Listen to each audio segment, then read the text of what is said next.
Hello friends, welcome to Study India. तो friends, आज हम देखेंगे 100 क्वेश्चंस, ठीक है, जो रिलेटेड हैं जनरल स्टडी से, सामान्य अध्ययन से, ठीक है। तो ये मैंने प्रतियोगिता दर्पण जो मार्च की अभी रिसेंटली रिलीज़ हुई है, ठीक है, उसमें से निकाला है। तो स्टार्ट करते हैं पहले भारतीय इतिहास एवं संस्कृति, ठीक है। तो पहला क्वेश्चन है, कनिष्क बौद्ध धर्म के किस संप्रदाय का अनुयायी था, ठीक है। तो कनिष्क का आप जानते हैं कुषाण वंश का शासक था, ठीक है। और कनिष्क ने शक संवत चलाया था कब? 78 एडी में, ठीक है। और 78 एडी में ही कनिष्क राजगद्दी में बैठा था, ठीक है। ये भी आपको याद रखना है। तो कनिष्क जो था बौद्ध धर्म की महायान शाखा का था, ठीक है। अब देखेंगे कि महायान और हीनयान में थोड़ा अंतर देख लेते हैं। जो हीनयान शाखा होती है वहाँ जो होता है मूर्ति पूजा का प्रचलन नहीं होता, ठीक है। वो पूरी तरह से जो गौतम बुद्ध हैं उनको उनकी मूर्ति पूजा का विरोध करते हैं, ठीक है। और महायान शाखा में क्या होता है, बुद्ध की मूर्ति पूजा की जाती है, ठीक है। तो ये आप समझ लीजिए। जैसे हर्षवर्धन भी महायान शाखा का ही अनुयायी था। प्रथम जैन समिति किसने आहुत की थी? तो स्थूलभद्र ने, ठीक है। और वो टाइम था 298, जब चंद्रगुप्त मौर्य का शासन था, तो तब प्रथम जैन समिति हुई थी, ठीक है, जो अध्यक्षता स्थूलभद्र ने करी थी। और जो उसके बाद जो दूसरी जैन समिति हुई वो 7वीं सदी में हुई थी। और देवादी श्रमण जो उस टाइम अध्यक्ष थे, देवादी श्रमण, ये भी आप याद रखेंगे। वल्लभी में हुई थी दूसरी जैन समिति। एक्स ला सपेल 1739 की संधि का क्या परिणाम था, ठीक है। तो अंग्रेज और फ्रांस के बीच, ठीक है, 3 युद्ध हुए थे। उन्हें कर्नाटक का युद्ध बोला जाता है, ठीक है। तो उसी में जो पहला कर्नाटक का युद्ध हुआ था उसकी समाप्ति जो हुई थी वो किससे हुई थी? एक्सपा सपेल संधि के तहत। इसमें क्या हुआ, प्रथम कर्नाटक युद्ध की पहले तो समाप्ति कर ली और अंग्रेजों को मद्रास पुनः प्राप्त हो गया, ठीक है। भगवती सूत्र का किस धर्म से संबंध है? भगवती सूत्र जैन धर्म, ठीक है। मेगास्थनीज द्वारा उल्लिखित एग्रोनोमी कौन थे? नगर के अधिकारी।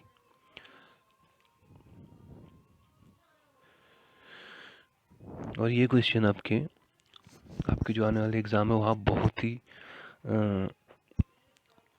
महत्वपूर्ण होने वाले हैं और कोई ना कोई ज़रूर फंसेगा यहाँ से, ठीक है। तो अपनी तैयारी आप सीरियसली ले। जैसे छठा है, सीरिया का राजदूत जो है डायमेकस किस मौर्य शासक के दरबार में आया था? तो बिंदुसार, ठीक है, चंद्रगुप्त मौर्य का पुत्र था ये। और ये आजीवक संप्रदाय का था, ठीक है, आजीवक संप्रदाय का अनुयायी। चंद्रगुप्त जो मौर्य था वो जैन धर्म का अनुयायी था और बिंदुसार आजीवक संप्रदाय, ठीक है। और आजीवक संप्रदाय के जो प्रवर्तक कौन थे, ये भी क्वेश्चन आया था, मक्खली गोशाल, ठीक है। अब देखते हैं किस चोल शासक ने की उपाधि गंगेगौंड थी, ठीक है। तो मैं एक चीज बताता हूँ आपको, चोल का शासन भारत में 2 बार हुआ, ठीक है। एक बार जब मौर्य काल चल रहा था, ठीक है, अशोक के टाइम पे साउथ में एक चोल वंश चल रहा था उस टाइम, ठीक है। हालांकि बाद में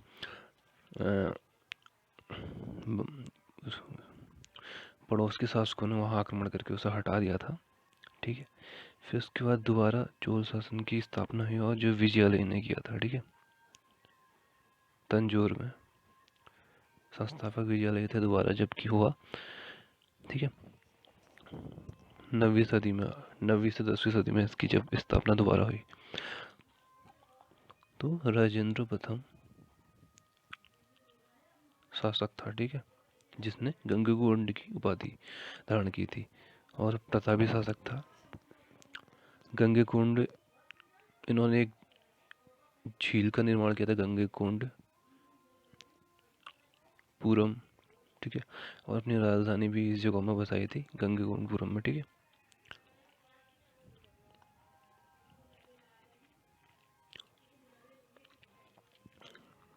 अब देखते हैं कुव्वत उल इस्लाम मस्जिद का निर्माण मोहम्मद उन्हीं कुतुबुद्दीन ऐबक ने किया था, ठीक है। मोस्ट इम्पोर्टेंट एलोरा का प्रसिद्ध कैलाश मंदिर कृष्ण प्रथम ने, ठीक है, ये राष्ट्रकूट शासक था।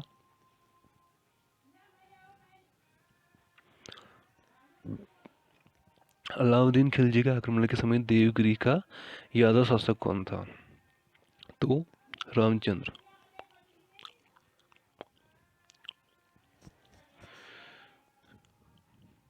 अब देखते हैं, अब राष्ट्रीय स्वतंत्रता आंदोलन से संबंधित सवाल देखते हैं। 11वां है, भारतीय राष्ट्रीय कांग्रेस के उदारवादी युग में भारतीय ग्लैडस्टोन की उपाधि दादा भाई नेहरू जी को, ठीक है। सुभाष चंद्र बोस ने स्वाधीन भारत की अस्थायी सरकार की गठन की घोषणा 31 अक्टूबर 1943 में कहा? सिंगापुर में की थी, ठीक है।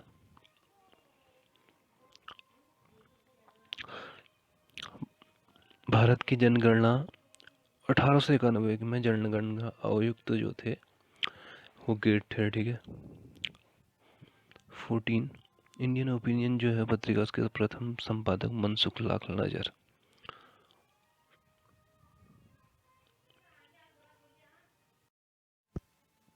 तो हम चलते हैं अपने नेक्स्ट क्वेश्चन पर, ठीक है।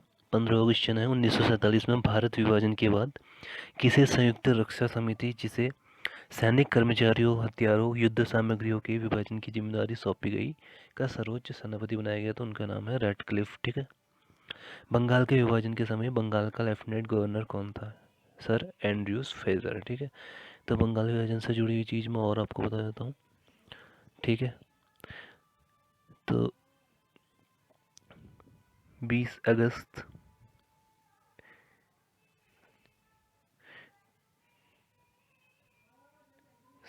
पहले तो इसको देख लेते हैं। 7 अगस्त को 1905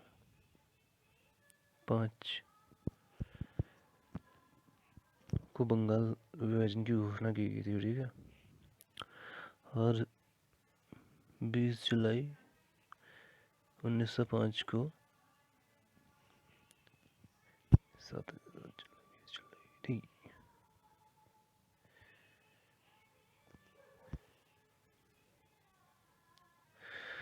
सॉरी 20 जुलाई 1905 को घोषणा की गई थी और 7 अगस्त 1905 को स्वदेशी आंदोलन चलाया गया, ठीक है। इस स्वदेशी आंदोलन को सबसे सफल आंदोलन माना जाता है, ठीक है, स्वतंत्रता संग्राम का, जब भारतीय स्वतंत्र आंदोलन का। और 16 अक्टूबर 1905 को बंगाल विभाजन लागू हुआ। 16 अक्टूबर 1905 लागू, ठीक है। लॉर्ड कर्जन ने किया था, ये भी आपको याद रखना है, ठीक है। और तो जो लेफ्टिनेंट गवर्नर था उस टाइम एंड्रूज फ्रेजर थे बंगाल के, ठीक है। ब्रिटिश पत्रकार H.W. नेविंसन स्वदेशी आंदोलन से जुड़े थे, ठीक है।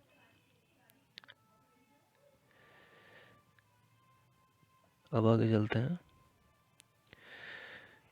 18वां जलियांवाला बाग नरसंहार पर कांग्रेस जांच समिति की रिपोर्ट प्रारूप लिखने का कार्य महात्मा गांधी को सौंपा गया, ठीक है। और जलियांवाला बाग नरसंहार के लिए एक जांच कमेटी बनी थी, जो हंटर कमेटी, ठीक है, हंटर कमेटी बनी थी, ठीक है।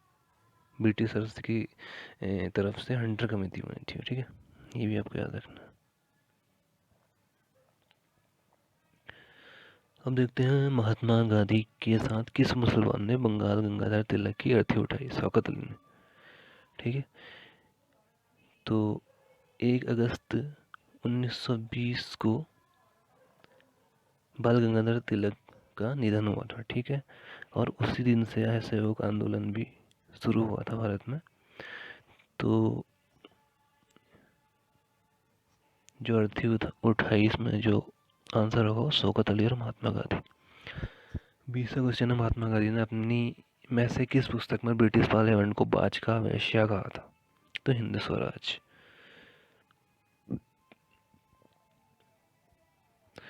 अब देखते हैं भारतीय राज्य व्यवस्था और संविधान से रिलेटेड कुछ क्वेश्चन। 21वां क्वेश्चन है, भारत के संविधान में संवैधानिक उपचारों का अधिकार है जो नागरिकों को उनके अधिकारों के लिए किसी भी व्यक्ति यहाँ तक कि सरकार के खिलाफ खड़े होने का अधिकार देता है। यह कौन सा अनुच्छेद है? आर्टिकल 32, ठीक है। और बी आर अम्बेडकर जी ने इसे संविधान की आत्मा कहा है, ठीक है, आर्टिकल 32 को। लॉकडाउन के दौरान भारत सरकार के द्वारा प्रयुक्त असाधारण शक्तियों के विधिक आधार निम्नलिखित में से किन कानूनों से प्राप्त हुए? तो दो जो कानून है, disaster management act 2005, epidemic diseases act 1897, ठीक है।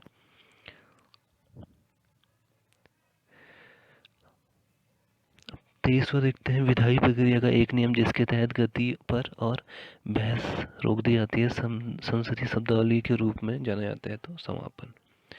देवेंद्र पांडे समिति का संबंध किससे है? वन अधिकार अधिनियम, ठीक है।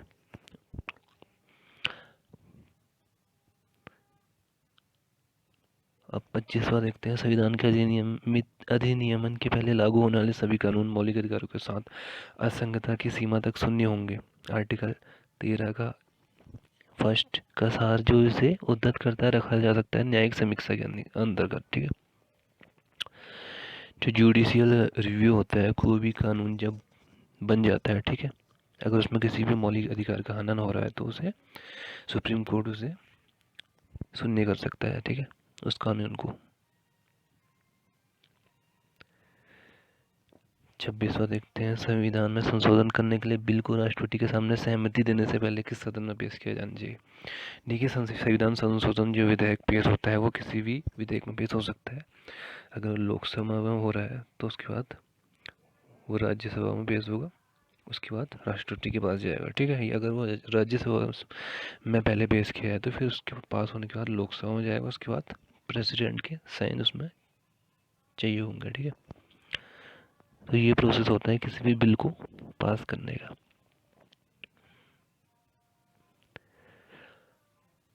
अब देखते हैं 27वां क्वेश्चन, संघ की राजभाषा हिंदी और देवनागरी लिपि होंगी, अंग्रेजी का भी आधिकारिक कार्यों का प्रयोग किया जाएगा। यह किस अनुच्छेद में? आर्टिकल 343 का फर्स्ट।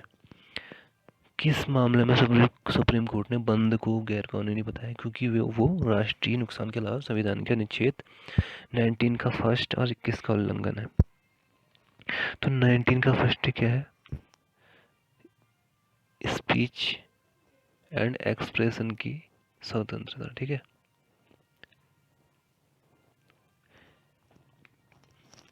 इस बोलने और अभिव्यक्ति की आज़ादी कह सकते हैं, ठीक है। इसकी स्वतंत्रता 19 आर्टिकल 19 के पहले क्लॉज में आती है, और 21 जो होता है वो निजी जीवन का अधिकार। मार्क्सवादी कम्युनिस्ट पार्टी बनाम भारत कुमार और अन्य, ठीक है।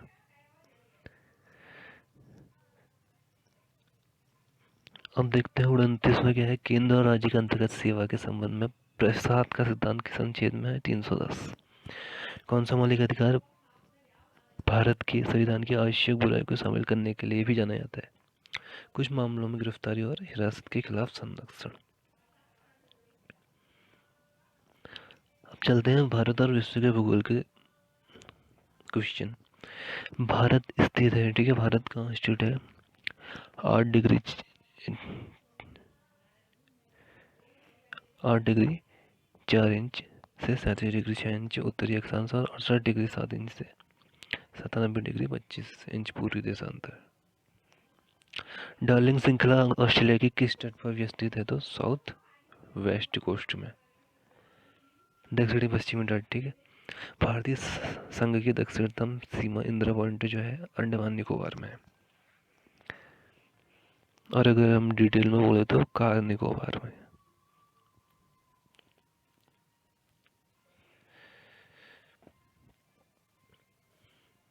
भारत का सबसे उत्तर बिंदु इंदिरा कॉल जम्मू कश्मीर में, ठीक है।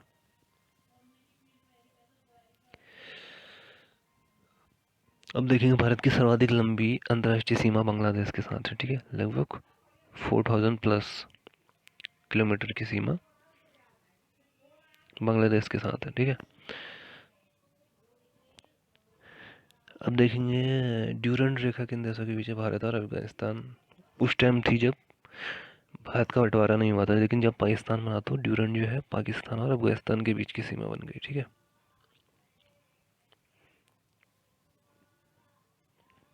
भारत चीन के बीच की सीमा मैकमोहन रेखा बोलते हैं, ठीक है। भारत पाकिस्तान के बीच की सीमा रेड क्लिफ।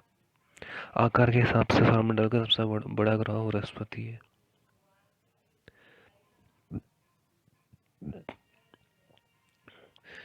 अब देखते हैं नेक्स्ट, पृथ्वी पर समुद्र तल की सबसे गहराई वाला जो स्थान है मैरियाना ट्रेंच, ठीक है। पैसिफिक ओशियन में है ये, ठीक है।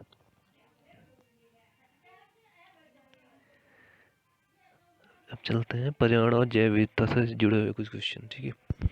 भारत में अवस्थापित होने वाला पहला राष्ट्रीय पार्क कॉर्बेट नेशनल पार्क 1936 में उत्तराखंड में नैनीताल जिले और पौड़ी जिले के अंदर यह फैला है, ठीक है।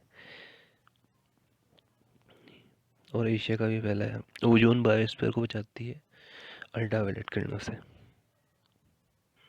जैव विविधता का अर्थ क्या है, देखिए जैव विविधता जो होती है एक निर्धारित क्षेत्र में वनस्पति और जो भी जीव है, ठीक है, उनके बीच के संबंध जैव विविधता कहलाता है। अब इकोलॉजी शब्द का सर्वप्रथम जो प्रयोग किया ट्रांसले ने किया था, ठीक है। ये क्वेश्चन बहुत पूछा जाता है। ग्रीन क्लाइमेट फंड बनाया गया जलवायु परिवर्तन से सर्वाधिक प्रभावित होने वाले देशों की सहायतार्थ के लिए। पहाड़ों पर काफ़ी नमी और जल होता है, फिर भी यहाँ मरुदिवत क्यों होते हैं? पहाड़ों के कारण, ढलानों के कारण पानी बह जाता है तो, और पौधे ज़रा उपयोग में नहीं लाया जाता, ठीक है। अब देखते हैं वन्य प्राणियों के विलुप्तीकरण का क्या कारण है। प्राकृतिक आवास का नष्ट हो जाना, ठीक है, और अवैध निर्माण, ठीक है। उनके जो भी नदियों के किनारे जो अवैध निर्माण होते हैं, वन्य प्राणियों का अवैध वाणिज्यिक व्यापार, जनसंख्या की गतिविधि और प्रदूषण, पारिस्थितिकी तंत्र के पादप प्राणियों के पारस्परिक जो संबंध होता है उसका आधार जो होता है पोषण संबंध होता है, ठीक है। अब मोलम राष्ट्रीय उद्यान जो है गोवा में है। मरुस्थलीय भवन किससे होता है? बहुत उच्च तापमान और कम वर्षा के कारण। अब देखते हैं कुछ भारतीय अर्थव्यवस्था का क्वेश्चन, ठीक है। भारतीय प्रतिभूति विनिमय बोर्ड सेबी की स्थापना 1988 में की थी, ठीक है। 12 अप्रैल 1988 में की थी, ठीक है। इसका वैधानिक जो दर्जा से मिला 30 जनवरी 1942 को एक्ट के तहत इसे एक स्टैट्यूटरी स्टेटस दिया गया। अब भारत में सर्वोत्तम बैंकों का जो राष्ट्रीयकरण किया गया था वो 19 जुलाई 1969 में इंदिरा गांधी के टाइम किया था, और इस समय टोटल 14 बैंकों का हुआ था, ठीक है। उसके बाद 15 अप्रैल 1980 में भी इंदिरा गांधी ही पीएम थी, और उस टाइम 6 बैंकों का राष्ट्रीयकरण किया गया था। दोनों डेटा आप याद रखेंगे, ठीक है। बजट घाटा के अर्थ क्या है? देखो कुल प्राप्तियों और कुल खर्चों में अंतर बजट घाटा कहलाता है।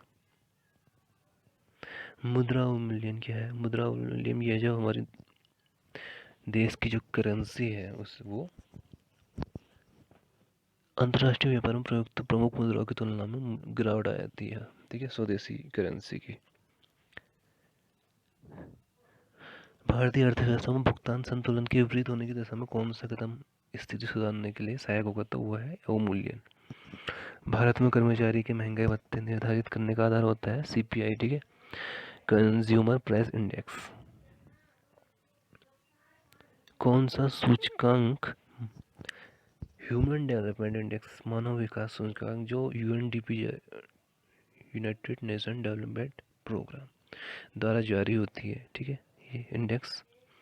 तो इसमें 3 चीज़ मुख्य होती है, जिसमें लाइफ एक्सपेक्टेंसी, एजुकेशन और जिसे लिटरेसी कहते हैं, और प्रति ह्यूमन कैपिटल, ये तीनों इसका आधार होता है रिपोर्ट का।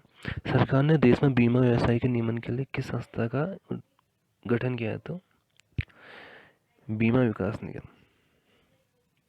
भारत का आर्थिक सर्वेक्षण सरकारी तौर पर प्रकाशित किया जाता है वित्त आयोग द्वारा। स्वतंत्रता प्राप्ति के बाद भारतीय रुपये का कितनी बार अवमूल्यन हुआ था? 3 बार।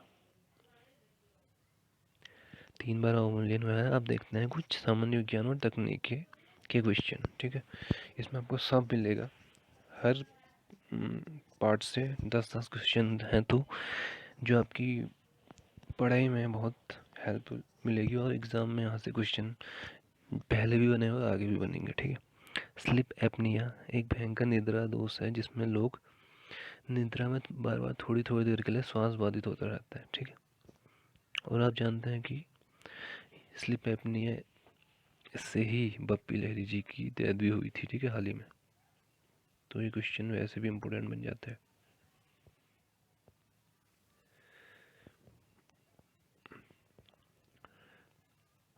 अब देखते हैं अस्पताल के किस विभाग में कैथ लैब होती है? तो कार्डियोलॉजी विभाग में।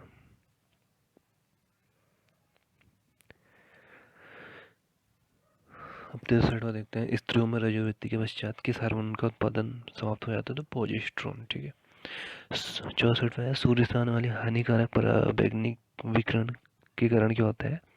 स्किन कैंसर, त्वचा कैंसर। अब कोरोनरी धमनी रोग जिसे आमतौर पर लोग CAD कहते हैं, यह क्या है? एक प्रकार का हार्ट डिजीज है। ठीक है,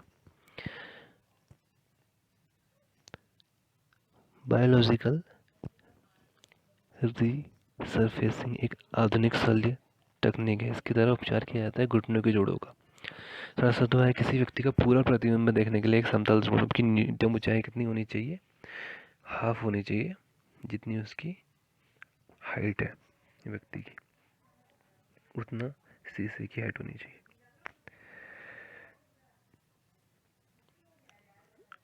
अब 68 देखते हैं, होमी जहांगीर भाभा पुरस्कार क्षेत्र किस क्षेत्र में योगदान के लिए जाता है? Nuclear energy. ठीक है, नाभिकीय ऊर्जा। भारत में परमाणु ऊर्जा के जो कार्यक्रम के जनक भी होमी जहांगीर भाभा को ही माना जाता है। 69 ढालू सड़क पर पत्थर लुढ़कना ऊर्ध्व ऊपर की ओर उठाने से अधिक आसान क्यों होता है? क्योंकि पत्थर को लुढ़काने में किया गया जो कार्य है उठाने की अपेक्षा कम होता है। ठीक है, उसमें एनर्जी भी कम लगती है।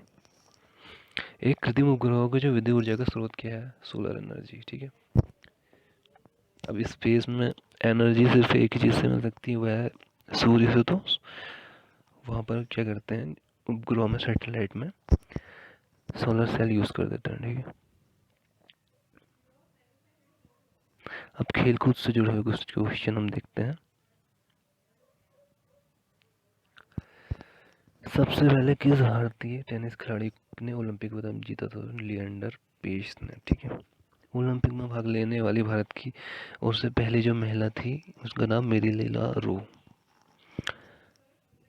नेटवेस्ट ट्रॉफी का संबंध क्रिकेट से है। कबड्डी के खेल में एक पक्ष में कितने खिलाड़ियों की संख्या? 7 होती है। ठीक है, राष्ट्रीय खेल दिवस मेजर ध्यानचंद के जन्म दिवस पर 29 अगस्त को। और अभी रिसेंटली मोदी जी ने ओलंपिक गेम्स के बाद जो राजीव गांधी खेल रत्न पुरस्कार है उसका नाम मेजर ध्यानचंद खेल रत्न पुरस्कार रखा है। ठीक, ICC का मुख्यालय दुबई में है। ठीक है, ICC की स्थापना 1909 में हुई थी और 1909 से 2005 तक मुख्यालय लंदन में था। 2005 के बाद से अभी तक दुबई में है। जरूर याद रखेंगे। और बनाना किक किस खेल से संबंधित है? फुटबॉल। ओलंपिक म्यूजियम कहाँ है? स्विट्जरलैंड में। हॉकी की कितनी दूरी में से पेनल्टी स्ट्रोक मारा जाता था? 8 गज। भारतीय टेस्ट क्रिकेट के प्रथम कप्तान CK नायडू। तो गाइज ये थे टोटल हमारे 100 क्वेश्चन। ठीक है, बहुत ही महत्वपूर्ण है और UPSC और PCS के प्री में यहाँ से क्वेश्चन आपको देखने को मिलेंगे। और बाकी आप जो भी एग्ज़ाम की तैयारी कर रहे हो उसमें से इस तरीके से हम क्वेश्चन लाते रहेंगे और जिससे आपकी तैयारी में एक बूस्टर का काम करेगा ये। ठीक है, तो मिलते हैं नेक्स्ट वीडियो में। धन्यवाद। और जो नए हैं चैनल में ज़रूर उसको सब्सक्राइब जरूर करें।